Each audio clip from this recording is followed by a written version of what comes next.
What if one of the most beautiful places in the Arctic is also one of the hardest places to call home? Far above the Arctic Circle, where sharp mountains rise straight from the Norwegian Sea, the Lofoten Islands look almost unreal. Red fishing cabins sit at the edge of cold water. Snow covers the roofs. Boats rest in narrow harbors.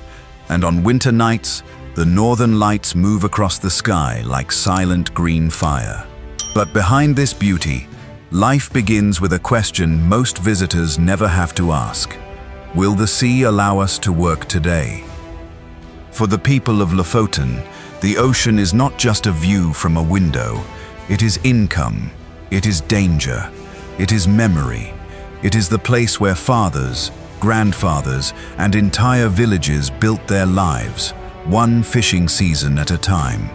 Every winter, the cod return to these waters. Boats leave before sunrise. Nets are checked. Weather reports are studied. Families wait for the sound of engines coming back into the harbor.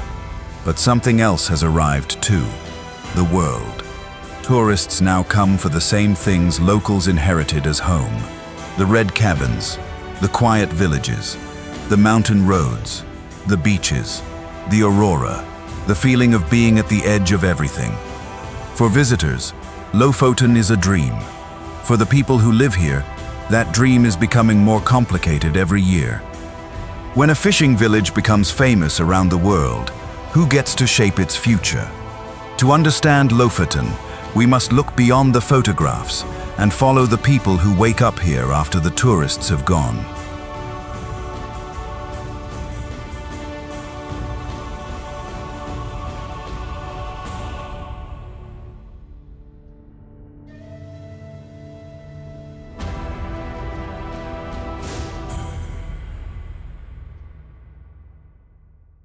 The sea that built everything.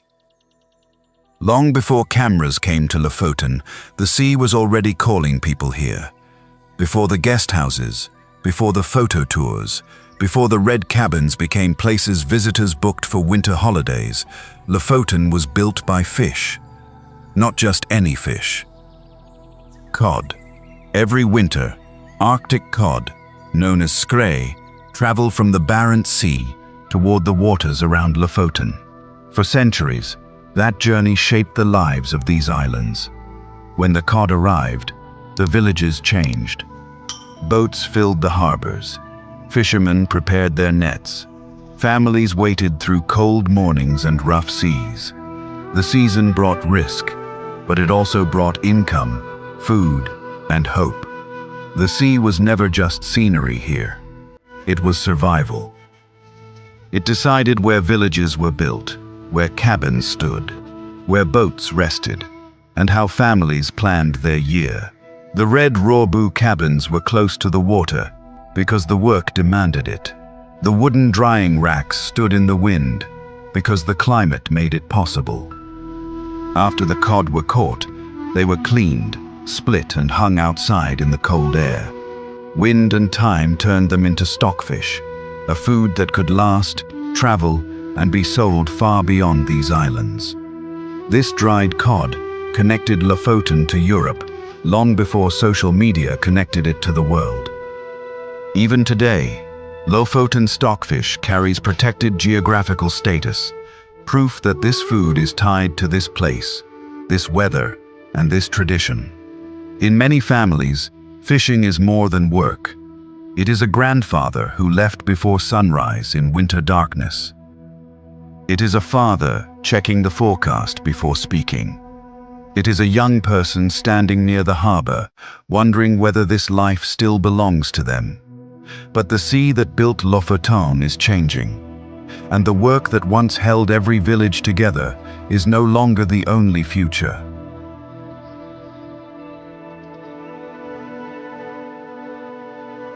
The cod season: hope, risk, and uncertainty. When the cod season begins, Lofoten changes. Before the first clear light reaches the mountains, boats are already being prepared. Ropes are pulled tight. Engines are checked. Nets are made ready. A phone screen glows in a fisherman's hand as he studies the weather one more time. Out here, the forecast is not small talk.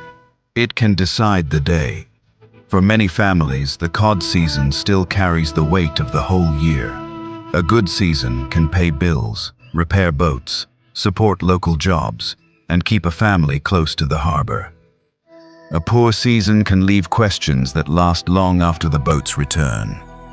And every trip carries a cost: fuel, gear, licenses, regulations, long hours, cold hands, rough water. The quiet fear that the sea may change without warning. Fishing is part of Lofoten's identity, but identity alone cannot keep a village alive. A fishing village needs fish. It needs income. It needs young workers willing to learn the trade. It needs safe harbors, working boats, buyers, processors, and families who believe there is still a future here. But that future feels more uncertain now. The Northeast Arctic cod quota for 2026 has been set at its lowest level since 1991. For the fish stock, it may be necessary. For the communities built around cod, it is a warning. Less fishing pressure may help the sea recover, but it also means every decision on shore becomes heavier. In the harbor, an older fisherman may see a tradition that must continue. A father may see a job that still feeds his family.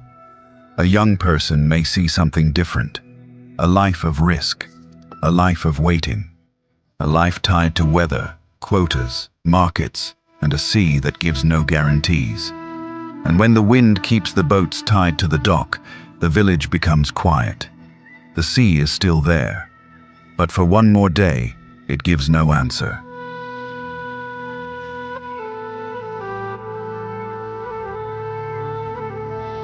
The red cabins, from fisherman's shelter to tourist dream. The red cabins of Lofoten are now one of the most photographed sights in Norway. Visitors see them as peaceful places to sleep by the water, with mountains outside the window and the sea just a few steps away. But these cabins were not built for comfort. They were built for work. The råbua were shelters for fishermen. They stood close to the harbor because the men who stayed inside needed to reach their boats quickly, often in darkness, cold, and winter wind. What tourists now see as charm was once survival. Wooden walls, wet clothes, salt air, tired bodies after long hours at sea. Today, many of those same cabins have changed. Fishing gear outside one door, suitcases outside another. A place that once held workers through the cod season now welcomes visitors chasing photographs, silence, and northern lights. For some families, this brings income. For the village, it brings a harder question. When working cabins become holiday rooms, the village does not only change how it earns money, it changes how it feels. The harbor becomes a view. The old shelter becomes an experience. The fishing village becomes part of the visitor's dream. And that is the twist at the heart of Lofoten. When a working village becomes a dream destination, does it gain a future? Or does it begin to lose part of itself?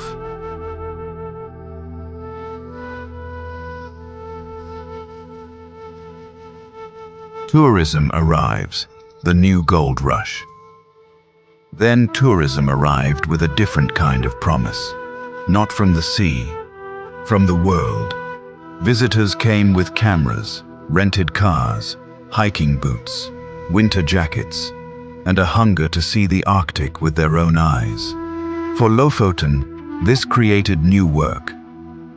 Hotels needed staff, restaurants needed cooks, kayak tours needed guides, Aurora trips needed drivers, old cabins needed cleaners, hosts, repair workers, and booking managers.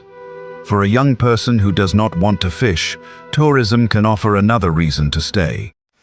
In 2025, northern Norway recorded 2.37 million summer overnight stays, showing how strong the demand for Arctic travel has become. For some families, this growth means income. For old buildings, it means new value. For local culture, it means the world is finally paying attention. A meal of cod becomes part of a visitor's memory. A small guest house becomes a family business. A hiking guide turns local knowledge into a livelihood. A village that once feared losing its young people begins to see another path. Tourism did not simply invade Lofoten. For many people, it arrived as a lifeline. But every lifeline can become a rope that pulls in another direction.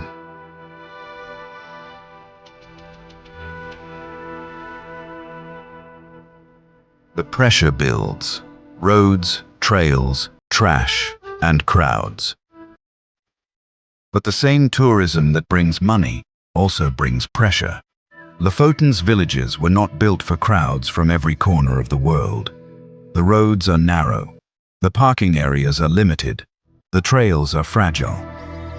And the quiet that visitors come to find can quickly disappear when too many people arrive at once. In peak season, camper vans line the roads. Viewpoints fill with cameras. Small beaches become busy. Local cars slow behind visitors searching for the perfect photo stop. For the traveler, this may feel like freedom. For the person who lives here, it can feel like their normal day has been taken over. The pressure is not only on the roads. It reaches toilets, waste bins, footpaths, emergency services, shops, and small harbors. A trail worn down by thousands of boots does not repair itself. A village filled with visitors still needs space for residents to live, work, and move. Around 1 million tourists are estimated to visit Lofoten each year, when hotels, rentals, cruise visitors, buses, cars, and free camping are counted together. That number is powerful. But it also raises a difficult question. How much attention can a small Arctic community carry before daily life begins to bend under the weight? For visitors, Lofoten may be a once-in-a-lifetime journey. For residents, it is home. And what looks like adventure to someone passing through can become pressure for someone who must wake up here again tomorrow.